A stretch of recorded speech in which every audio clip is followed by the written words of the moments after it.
আমরা অনেক সময় কোনো ফেসবুকের ভিডিও স্ক্রল করতে করতে কোনো ভিডিও ভালো লাগলে সেটা ডাউনলোড করে নিজেদের গ্যালারিতে নিতে চাই, কিন্তু ফেসবুকে দেখানো নিয়মে সেটা করলে এখানেই থেকে যায়, সেটা পরবর্তীতে আর গ্যালারিতে যায় না। নেট কানেকশনের মাধ্যমে চাইলে দেখে নেওয়া যাবে।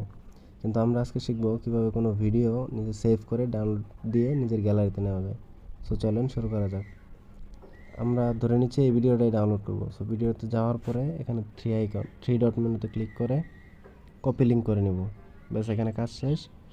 এই টাস্কবার বন্ধ করে দিয়ে যে কোনো একটা ওয়েবসাইট বেছে নেব। আমি গুগল বেছে নিচ্ছি। এখানে সার্চ করব FB ভিডিও ডাউনলোডার।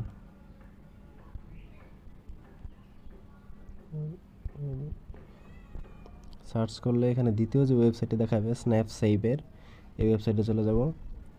এই ওয়েবসাইটে লিঙ্কটি চাইবে, আমরা এখানে লিঙ্কটি পেস্ট করে দিব, ডাউনলোডে ক্লিক করে দিব।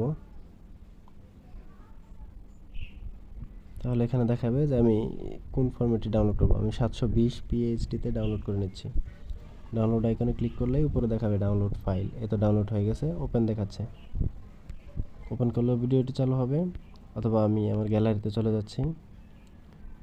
গ্যালারিতে এই তো চলে আসছে ডাউনলোড হয়ে। এক সময় বাংলাদেশের চিরসবুজ বনগুলোই এভাবে চাইলে আপনিও কিন্তু আপনার কোনো পছন্দের ভিডিও নিজের গ্যালারিতে নিতে পারবেন। ধন্যবাদ সবাইকে। ভালো লাগলে পেজটি ফলো দিবেন।